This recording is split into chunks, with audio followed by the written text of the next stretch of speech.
நேற்று என்னன்னு தெரியல, ஹஸ்பண்ட் கால் பண்ணி தொக்கு பிரியாணி செஞ்சிருமா அப்படின்னு தான் சொல்லியிருந்தாங்க. என்னது தொக்கு பிரியாணி அப்படின்ட்டு, எப்போவுமே ஒரே மாதிரி தானே பிரியாணி செஞ்சு சாப்பிடுவோம், இந்த வாட்டி டிஃப்ரெண்ட்டாக நம்ம ஸ்டைலே நம்ம கிண்டி எடுத்துட வேண்டியதான்னு சொல்லிட்டு சிக்கன் வந்து பக்கத்துலேயே சொல்லியிருந்தேன், கொண்டு வந்து கொடுத்துருந்தாங்க.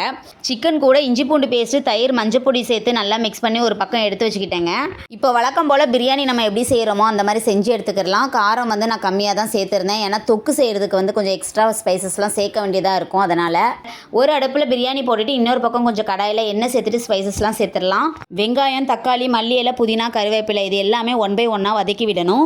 இப்போ கூடவே மல்லித்தூள், மிளகாத்தூள், சிக்கன் பொடி, மிளகுத்தூள் இதெல்லாமே சேர்த்து நல்லா வதக்கிக்கிறலாம். எண்ணெய் பிரிஞ்சு வரும் பார்த்தீங்களா, அப்போ இந்த சிக்கனை சேர்த்துட்டு கொஞ்சமாக கல் உப்பு சேர்த்து வதக்கி விட்டுக்கிறேன். இப்போ சிக்கன் வேகிறதுக்காக கொஞ்சமாக தண்ணி விட்டு கலந்து எடுத்துகிட்டு மூடி போட்டு ஒரு 15 நிமிஷம் லோ ஃப்ளேமில் வேக வச்சு எடுத்துக்கிட்டேன். இந்த அளவுக்கு வதங்கினதுக்கப்புறம் ட்ரை ஆகும் பார்த்தீங்களா, அப்போ நம்ம இறக்கி விட்டுடலாம். பிரியாணியும் சூப்பராக உதிரி உதிரியாக ரெடி ஆகிடுச்சு. இந்த மாதிரி தாங்க நேற்று ஹஸ்பண்ட்க்கு நான் பரிமாறி இருந்தேன். ஹஸ்பண்ட் சாப்பிட்டுட்டு ரொம்பவே ஹாப்பி, எனக்குமே ரொம்ப ஹாப்பிங்க. ஓகேங்க, நாளைக்கு பார்க்கலாம்.